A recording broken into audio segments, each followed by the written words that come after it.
My parents kicked me and my son out of Thanksgiving dinner because my sister didn't want to see me, saying, "You're not welcome at our family party."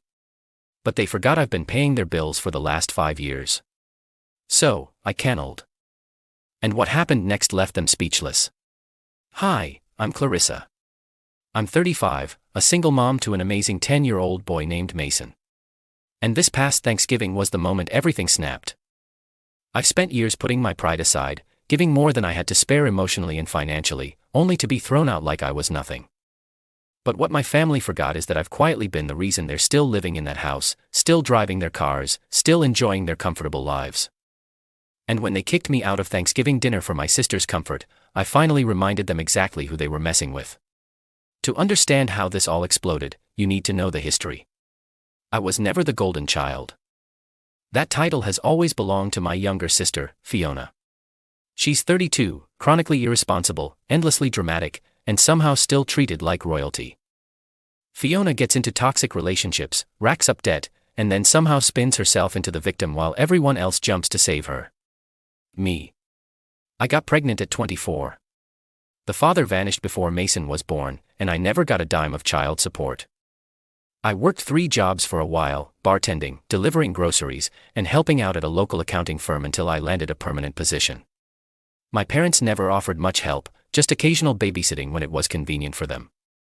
But when Dad had a heart scare 5 years ago and lost his job and Mom's hours were cut, I stepped in. And by stepped in, I mean I started covering everything. The mortgage, the electric bills, the property tax, the insurance on both their cars, all in my name. I never complained, not once. I love my parents and I didn't want them to lose their home. I made good money by then. And while I couldn't always splurge on myself or Mason, I managed. The deal was unspoken, I helped them stay afloat. They keep the family united. I just didn't realize that family still excluded me whenever it was convenient for them. Fiona, despite never contributing a cent, is always the star at our holiday gatherings. She makes some dramatic entrance, cries about her latest breakup or debt, and Mom and Dad coddle her like she's made of glass. Meanwhile, I show up with a homemade pie and gifts for everyone, and I barely get a nod. This Thanksgiving, it hit a breaking point. Mason and I arrived with a roasted turkey breast I'd made separately because Fiona is vegetarian and guilt everyone into not serving meat last year. I didn't want to make a scene, so I cooked a small one just for me and my son. When we walked in, I could already feel the tension. My mom barely looked at me. Before I could even set the tray down, Fiona came into the kitchen with that fake gasp she always does and said, "Oh, I thought you weren't coming." I blinked. Why would I not come? It's Thanksgiving. She shot a glance at her mother, then said in that high-pitched whine, "I told Mom and Dad I wouldn't stay if you came. I just can't deal with your energy right now." My energy. I turned to my mom, waiting for her to shut this nonsense down. Instead, she put a hand on my arm and said, "Clarissa, maybe this year just isn't a good time. Fiona's been having a rough few weeks, and we just want peace today." My hands were shaking. Mason stood next to me, holding the pie he'd made with his little hands the night before, smiling proudly. "You're asking me to leave?" I said quietly. Dad came in then and said firmly, "It's not personal. Just let your sister have this one day. You know how sensitive she is." Mason looked up at me. "Did we do something wrong?" I couldn't speak. My chest felt like it was caving in. I gently took the pie from Mason and set it on the counter. "Come on, sweetie. Let's go." Nobody stopped me. Not one of them. I didn't cry. I didn't shout. I just walked out with my son, got in the car, and drove home. I microwaved leftover mac and cheese, and we watched Home Alone on the couch. He didn't complain once. He's too used to being treated like a guest instead of family. But that night, something inside me flipped.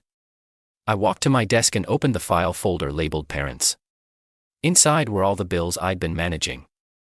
Their mortgage in my name, the automatic payments for their utilities, their car insurance, the internet, all through my accounts. I could have just turned everything off immediately, but I wasn't going to be petty. I was going to be precise. The next morning, I scheduled a meeting with the bank to officially stop covering the mortgage. I informed the utility companies that the payments would no longer be processed from my cards and that the accounts needed new billing information by the end of the month. I gave them my parents' contact info. I canceled the auto-renew on the insurance and transferred the car title of the sedan, technically mine, back to myself. They'd still have the old truck. That seemed generous considering the circumstances. Then I sent a short polite message in the family group chat. Hi everyone. After thinking things through, I've decided to shift priorities and will no longer be handling financial responsibilities for Mom and Dad's household. Effective December 1st, they will need to take over all payments. I'll be transferring relevant accounts this week. Best, Clarissa. Not one reply. Not a single one. Until 3 days later, Mom called sobbing. Full dramatic meltdown. Clarissa, why would you do this? We're not prepared. What are we supposed to do without the mortgage paid? The lights, our internet. I calmly said, I'm not welcome at your family party. I assume that means I'm not part of the family anymore. So, I'm just making sure I don't carry the responsibilities of a daughter when I'm not treated like one. She stammered. We didn't mean it that way. You know, Fiona, she's just going through things. I cut her off. I've been going through things, too, Mom. But no one ever asked me how I was doing. No one ever protected me. Not even when you saw how Fiona treated me. I'm done being the backup plan.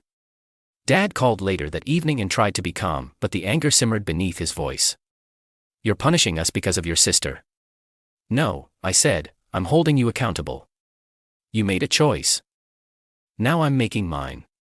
Then I hung up. What followed was chaos. Fiona tried to call me crying, then accusing me of destroying the family. I ignored her. Mom sent Mason a Christmas card with no money in it, just a passive-aggressive note about how she hopes he's not too cold this winter without a real family. But I wasn't cold. I was finally warm for once, not because I was trying to keep everyone else comfortable. I finally chose me 2 weeks after Thanksgiving. The silence from my parents was louder than any words, but I wasn't expecting what came next. A certified letter arrived at my door addressed to me from my parents. I opened it cautiously, heart thudding. Inside was a cold, legal-sounding notice.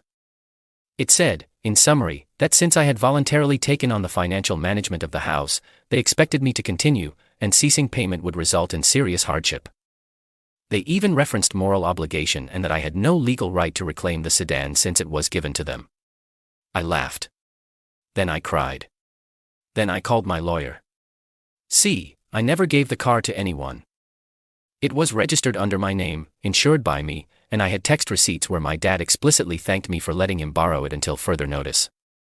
As for the house, the mortgage was refinanced 5 years ago under my credit because Dad's was trash at the time. They couldn't even get approved without me. Every payment came from my account. Their names weren't even on the new documents. My lawyer assured me they didn't have a leg to stand on. I wasn't evicting them, just ceasing support, but he did suggest I move fast on protecting my name and assets. So, I filed for full control over the property to either sell or rent it out. And I gave them 60 days notice. That's when the fireworks really started.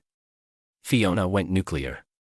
She blasted me on Facebook in a lengthy post about how I was trying to make our elderly parents homeless and ripping apart our family out of revenge.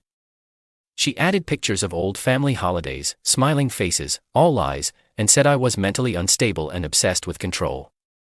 I didn't respond, but Mason saw it. He came into my room holding his tablet, eyes wide and hurt. Why is Aunt Fiona saying you're mean? My stomach twisted. I pulled him close because sometimes when people are scared of consequences, they say mean things to make themselves feel better. He nodded, not fully understanding, but trusting me. That trust fueled me to see this through. Christmas came, no call, no visit. We made cookies, drank cocoa, and played board games. It was the most peaceful holiday I've had in a decade. By mid-January, my lawyer got the green light. Since I was the sole person responsible for the property and could prove ongoing financial contribution, I could initiate the process to reclaim it or force a sale. I gave my parents another official notice. Mom showed up at my apartment 3 days later, not to apologize, not to make peace, but to beg. Her eyes were red, but her tone was sharp. We raised you. We gave you everything. And now you're throwing us out. I stared at her. You didn't even let me stay for dinner. Her lips curled because Fiona was fragile. And what about me, Mom? You ever wonder if I'm fragile? If Mason needed family that day. Her silence answered everything. She tried one last tactic. Guilt. You'll regret this. One day we'll be gone. And you'll wish you could take this back. I said nothing. I didn't yell. I didn't cry. But I did close the door in her face. 6 weeks later, the house was empty. They didn't fight the final notice, probably because they realized the truth.